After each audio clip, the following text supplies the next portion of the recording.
Hello hi everyone, আজকে আমি তোমার সাথে শেয়ার করব জন্মদিনের দিন দুপুরবেলা আমি কি করেছিলাম।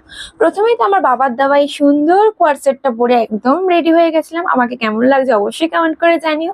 তারপরে আমি সারা রাত জেগে যে কেকটা রেডি করেছিলাম, এটা কিন্তু আমার অর্ডার ছিল, সেটাকে নিয়েই চলে গেছিলাম বদ্দির বাড়িতে। আর আজকে কিন্তু বদ্দির বাড়িতে আমার ইনভাইট ছিল, যাতে সকালের ব্রেকফাস্ট আমি বদ্দির বাড়িতেই করি। আর জানো, ওখানে যেতে যেতে কিন্তু আমার প্রায় 1:30টা বেজে গেছিল। তারপর ওখানে গিয়ে আমি কেক কাটলাম, তো বনুরও সেদিনকার যেহেতু জন্মদিন ছিল। তারপর ওখান থেকে পুচকুকে নিয়ে সোজা বাড়ি চলে এসেছি। দেখি তো এলাই আয়োজন, আমার মা সেই সকাল থেকে আমার জন্য এত কিছু রান্না করেছে, আর প্রত্যেকটা খাবারই কিন্তু আমার পছন্দের, যেগুলো আমি খেতে পছন্দ করি সেগুলোই।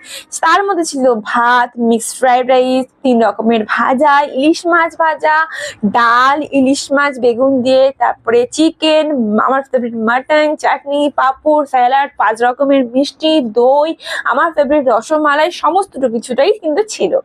তারপরে মা আমাকে খাইয়ে দিল, কারণ এত কষ্ট করে রান্না করেছে। আর এমনিতেও কিন্তু আমি বাড়িতে কিন্তু হাতে তুলে ভাত খাই না, 3 বেলায় আমার মা আমাকে খাইয়ে দেয়। আর আমার ফেভারিট মাটনটা ফার্স্টে টেস্ট করলাম, জাস্ট অসাধারণ লাগছিল। আর আমরা প্রত্যেকে একসাথে মিলে খেতে বসেছিলাম।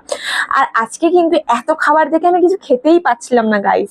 তারপরে চলে গেছিলাম আমি আমার শাশুড়ি মা মানে মামুনির কাছে। গিয়েই প্রথমে শাশুড়ি মা আমাকে একটা সুন্দর গিফট দিয়েছিল। কি দিয়েছিল দাঁড়াও তোমাদেরকে লাস্টে বলছি।